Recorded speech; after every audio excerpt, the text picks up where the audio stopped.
Lucas, capítulo 6, versos del 1 al 49.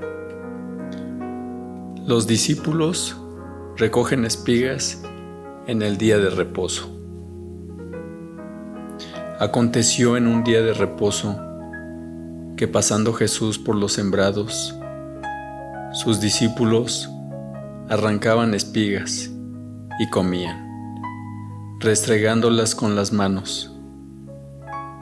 Y algunos de los fariseos les dijeron: ¿por qué hacéis lo que no es lícito hacer en los días de reposo?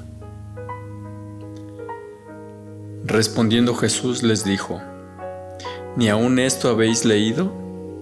Lo que hizo David cuando tuvo hambre, él y los que con él estaban, cómo entró en la casa de Dios y tomó los panes de la proposición, de los cuales no es lícito comer, sino solo a los sacerdotes, y comió y dio también a los que estaban con él.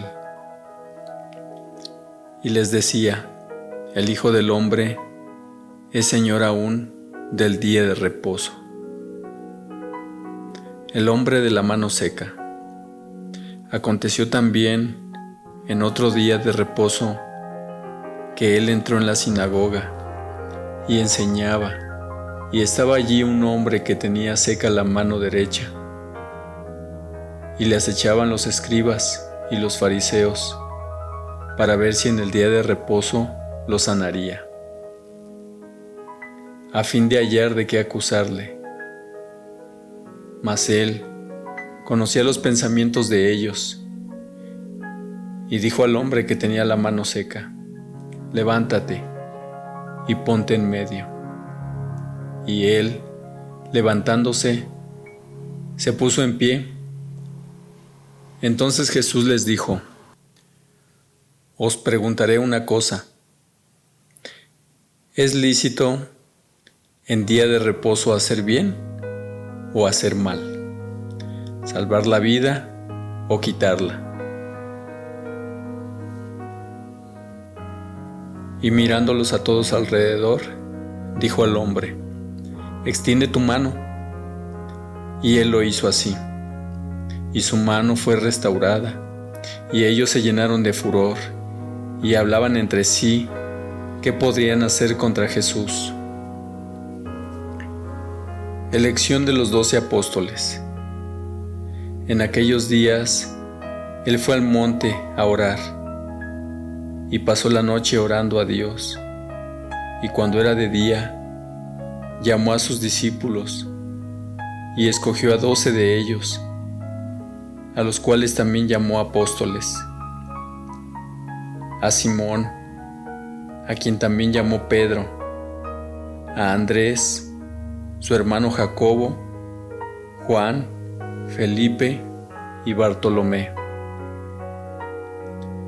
Mateo, Tomás, Jacobo hijo de Alfeo, Simón llamado Celote, y Judas, hermano de Jacobo, y Judas Iscariote, que llegó a ser el traidor.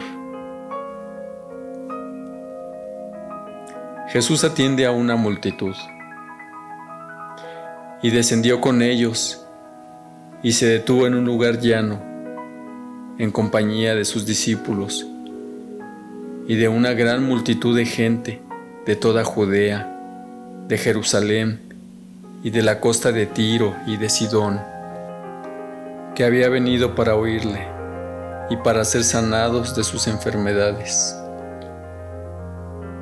Y los que habían sido atormentados de espíritus inmundos eran sanados, y toda la gente procuraba tocarle, porque poder salía de él y sanaba a todos. Bienaventuranzas y ayes. Y alzando los ojos hacia sus discípulos decía: bienaventurados vosotros los pobres, porque vuestro es el reino de Dios.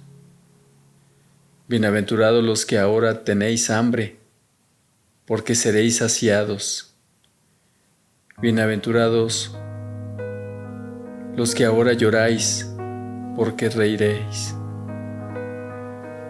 Bienaventurados seréis cuando los hombres os aborrezcan, y cuando os aparten de sí, y os vituperen, y desechen vuestro nombre como malo, por causa del Hijo del Hombre.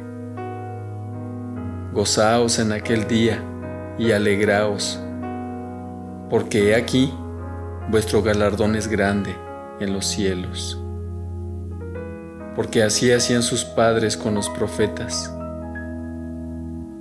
Mas ay de vosotros ricos, porque ya tenéis vuestro consuelo. Ay de vosotros los que ahora estáis saciados, porque tendréis hambre. Ay de vosotros los que ahora reís, porque lamentaréis y lloraréis. Ay de vosotros cuando todos los hombres hablen bien de vosotros, porque así hacían sus padres con los falsos profetas. El amor hacia los enemigos y la regla de oro. Pero a vosotros, los que oís, os digo, amad a vuestros enemigos, haced bien a los que os aborrecen, bendecid a los que os maldicen, y orad por los que os calumnian. Al que te hiera en una mejilla, preséntale también la otra, y al que te quite la capa, ni aun la túnica le niegues. A cualquiera que te pida, dale, y al que tome lo que es tuyo, no pidas que te lo devuelva.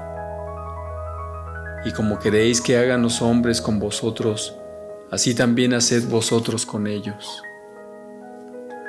Porque si amáis a los que os aman, ¿qué mérito tenéis?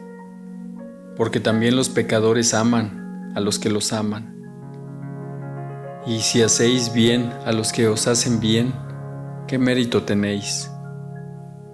Porque también los pecadores hacen lo mismo. Y si prestáis a aquellos de quienes esperáis recibir, ¿qué mérito tenéis? Porque también los pecadores prestan a los pecadores para recibir otro tanto. Amad pues a vuestros enemigos, y haced bien, y prestad, no esperando de ello nada, y será vuestro galardón grande, y seréis hijos del Altísimo, porque Él es benigno para con los ingratos y malos. Sed pues misericordiosos, como también vuestro Padre es misericordioso. El juzgar a los demás. No juzguéis, y no seréis juzgados. No condenéis, y no seréis condenados. Perdonad, y seréis perdonados. Dad, y se os dará, medida buena, apretada, remecida y rebosando, darán en vuestro regazo, porque con la misma medida con que medís, os volverán a medir. Y les decía una parábola: ¿acaso puede un ciego guiar a otro ciego? ¿No caerán ambos en el hoyo? El discípulo no es superior a su maestro, mas todo el que fuere perfeccionado será como su maestro. ¿Por qué miras la paja que está en el ojo de tu hermano y no echas de ver la viga que está en tu propio ojo? ¿O cómo puedes decir a tu hermano: hermano, déjame sacar la paja que está en tu ojo, no mirando tú la viga que está en el ojo tuyo? Hipócrita, saca primero la viga de tu propio ojo, y entonces verás bien para sacar la paja que está en el ojo de tu hermano. Por sus frutos los conoceréis. No es buen árbol el que da malos frutos, ni árbol malo el que da buen fruto. porque cada árbol se conoce por su fruto, pues no se cosechan higos de los espinos, ni de las zarzas se vendimian uvas. El hombre bueno, del buen tesoro de su corazón saca lo bueno, y el hombre malo, del mal tesoro de su corazón saca lo malo, porque de la abundancia del corazón habla la boca. Los dos cimientos. ¿Por qué me llamáis Señor, Señor, y no hacéis lo que yo digo? Todo aquel que viene a mí y oye mis palabras y las hace, os indicaré a quién es semejante. Semejante es al hombre que al edificar una casa cavó y ahondó y puso el fundamento sobre la roca, y cuando vino una inundación, el río dio con ímpetu contra aquella casa, pero no la pudo mover, porque estaba fundada sobre la roca. Mas el que oyó y no hizo, semejante es al hombre que edificó su casa sobre tierra, sin fundamento, contra la cual el río dio con ímpetu y luego cayó, y fue grande la ruina de aquella casa.